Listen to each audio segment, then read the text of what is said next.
I just arrived. I believe this is the camp out now. I'm gonna head over there.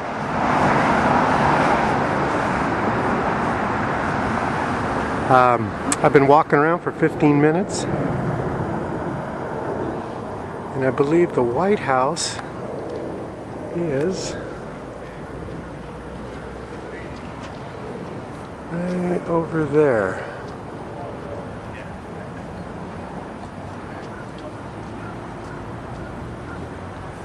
The place is huge. Where all those buses are, that's a major street, 15th.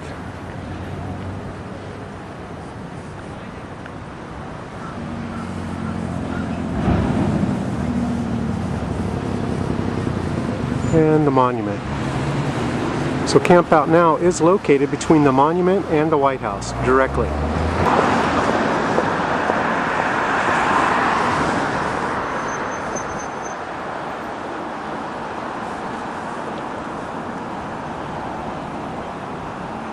Different kind of poverty now upsets me so. Night after sleepless night, I walk the floor and I want to know, why am I so alone? Where is my woman? Can I bring her home? Have I driven her away? Is she gone?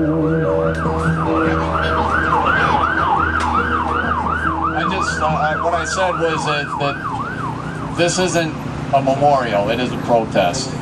And so I just want to thank everybody that participated and that organized this thing. And thank you. Thank you.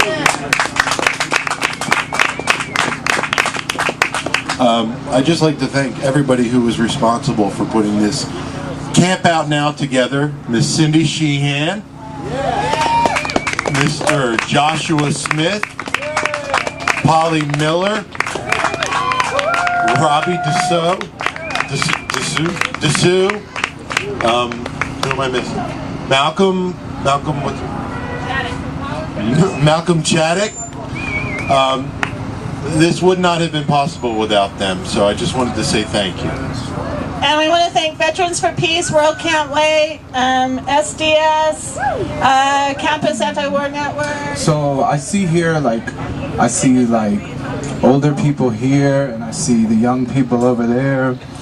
And I really feel like we have, as a young person, I have so much to learn from people that have been in the struggle for years, for decades now. So I really encourage people that are my age to come and engage some people that are a bit older than you, because it's one big community we got going here at Camp Out Now. But thank you all. I really feel proud of what we did today, and it was, yeah, really beautiful. Thanks. Well, here I am in Washington, D.C. All these big buildings behind me, all this important stuff. And I'm not too impressed. I see a lot of big, huge, powerful government buildings. The people are so removed. There's guards and gates and iron bars. There's tons of war memorials. There's a big glorification of war down here. A lot of outstanding towers and fountains and walkways, all giving glory to war. Big, huge buildings, important people, security guards. I'm not very impressed at all. A lot of waste of money. A lot of waste of resources. All for glorification of U.S. imperialism and U.S. power. It's crazy. I'm not very happy from what I see. And it is first day I'm here.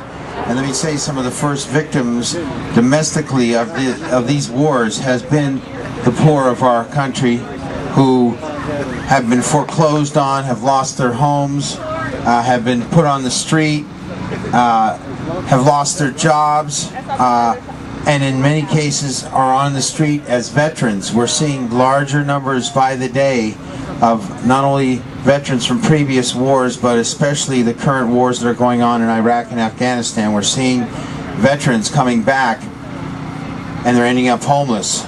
And I say so much for Capitol Hill and the White House's concern about veterans. They don't give a damn about them. If they did, then they wouldn't allow any of them to be homeless. The Poor People's Economic Human Rights Campaign is planning a march this summer, and spring and summer. It starts April 4th in 2 weeks on the anniversary of Dr. King's death, and ironically also on Easter in New Orleans, which is one of the most devastated cities in our country, not only from Katrina, but from all the economic downturn that's happened. And it's going to be a march from New Orleans to Detroit to the U.S. Social Forum, and we're going to be stopping along some of the historic sites that Dr. King would have done his Poor People's March at. In fact, it's a march to fulfill the dream. We're asking everyone to join us at any part of the march. You can go to economichumanrights.org. There is some flyers over here. And I want to encourage you, because this is an issue that is not just about wars and their effect on the rest of the world. The cornerstone issue in all these wars is economics. And wars are always waged by poor people against poor people, and by working people against working people. The people in power aren't the ones that wage the war. They sit back and they make their policies. The wealthy aren't the ones that wage the war. They sit back and use their corporations to exploit workers here and abroad, and exploit workers in countries that we occupy. Some of these barricades they got, and big gates, and God, it's incredible. It's like fortresses, huge fortresses. I've never seen such armored up driveways and iron gates anywhere I've ever been. There's a real separation of the people and the power. The peace group I'm down documenting is 75 to 100 people, and they're like a speck on this property. It took me an hour just to find it. Everything is so big down here, and the people are so little, and it's almost like the people are meaningless. It is a class war, folks. It is a class war. And it's time we recognize that, and that we move towards revolutionary action, which is why I'm excited to be a part of this, because I believe for a long time that demonstrations are great, marches are great, keep doing them, but it's time for civil disobedience. It's time to take over things. It's time to put our bodies in the gears of the apparatus. Make sure that everyone knew that this evening the Iraq Memorial to Life, which is the civilian memorial on the other side of the grounds, will be holding a candlelight vigil in about an hour. And then in 2 hours, which some of you may recall 7 years ago, at 5:34 a.m. Baghdad time, the bombs began to fall. So in observance of the 7-year time period and the beginning of the 8th year, those of you that would like to join us over in the pathway between the two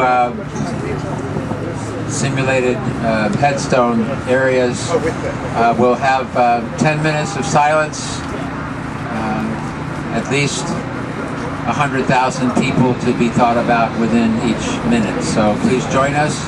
It's 9:30 to help light the luminaries that'll be out amongst the memorial markers. And then at 10:30, if you'd like to join us, that would be great. Thanks. Exactly clear. So there's a man with a gun over there. Yeah, he's telling me I've got to be right. Don't you think it's time to stop? Hey children, what's that sound? Everybody look what's going down.